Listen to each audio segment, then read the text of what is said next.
First, to find the airplane's displacement, we found the length of the runway and the endpoint of the airplane's vertical takeoff, which are 1,829 meters and 10.668 meters. Next, you will have to use the Pythagorean theorem, or a squared plus b squared equals c squared. Plug in 1,829 meters for A and 10.668 meters for B. This will give you the displacement of 1,829.03 meters. Now that we have the displacement, let's find theta. To find theta, you must use tangent, or opposite over adjacent, as seen in the picture.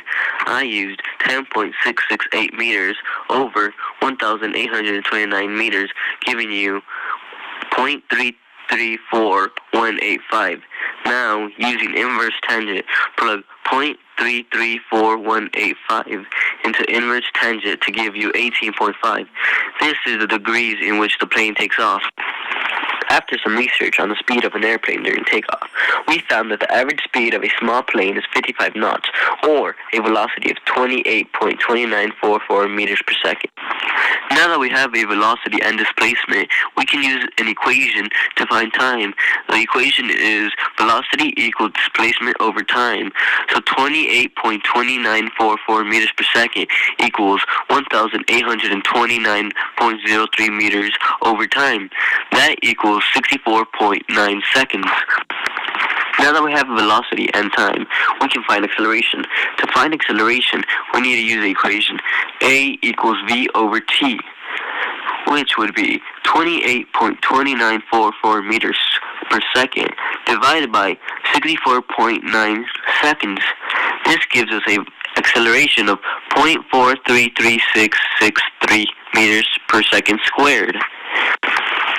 So, the plane accelerates at a speed of 0.433663 meters squared to reach a maximum velocity of 28.2944 meters.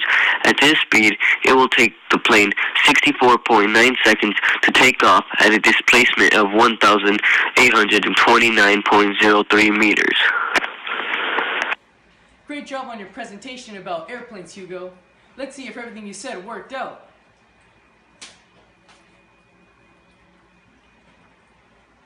Nice job, Hugo! Some fun facts for submarines are that submarines are a special type of watercraft that can operate underwater. They are typically large vessels with a high number of crew. Submarines are used by the military as part of Navy forces, protecting aircraft carriers, performing reconnaissance, and carrying out other tasks. Submarines are also used in other areas such as marine research, undersea exploration, and salvage missions. Some submarines can remain submerged for months at a time. Submarines typically feature a raised tower which holds radar equipment, the periscope, and other systems, and submarines use ballistic tanks to hold water, allowing them to submerge when necessary. To calculate the pressure on the hull of the submarine as it sinks, we have to first find the density of the water, the acceleration of gravity, the depth of the submarine below the water surface, and the atmospheric pressure at sea level.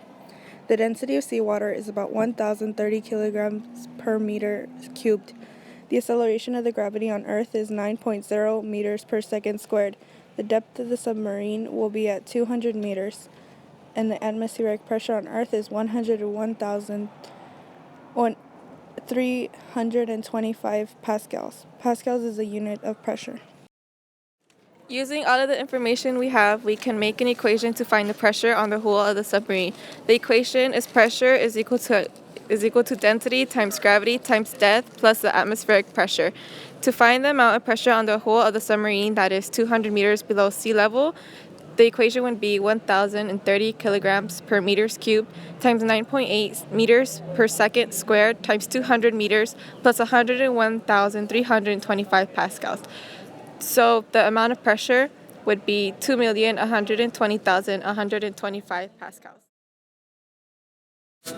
The math is simple, but wait, there's more. To find the final unit of pressure, you must multiply all the units from the original equation to be able to convert the derived units into pascals. When all units are multiplied, you will get kilograms times meters to the negative first power times seconds to the negative second power, which is the formal definition of pascals.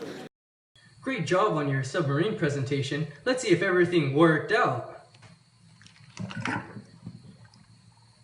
Looks good to me. I'm going to be telling you about the history of the space shuttle. Since 1981, NASA space shuttles has been rocketing from the Florida coast into Earth orbit. The 5 orbiters, Columbia, Challenger, Discovery, Atlantis, and Endeavour, have flown more than 130 times, carrying over 350 people into space and traveling more than 500 million times, more than enough to reach Jupiter. The shuttle was the world's first reusable space vehicle. I'll be finding the time it takes for a space shuttle to leave Earth's atmosphere. After some research, I found that a space shuttle's solid rocket booster burns for 127 seconds, with the energy of 12 million joules. Joules is the energy of an object, which is equal to the force of 1 Newton. The Earth's atmosphere is 100 kilometers or 62 miles high, so I'll divide the 127 seconds that the booster is burning by 30 miles, since the average booster burns up to 30 miles, which gives me 4.23 miles per second until the boosters fall off.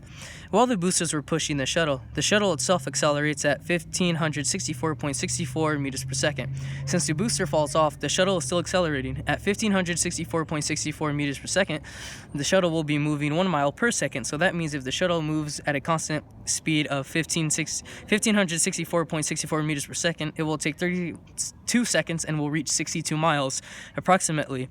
It will take 150 seconds to leave Earth's atmosphere. Wow, Ian, not only are you insanely handsome, but you also know a lot about space shuttles. Well, that wraps up our presentation on vehicles. Bye!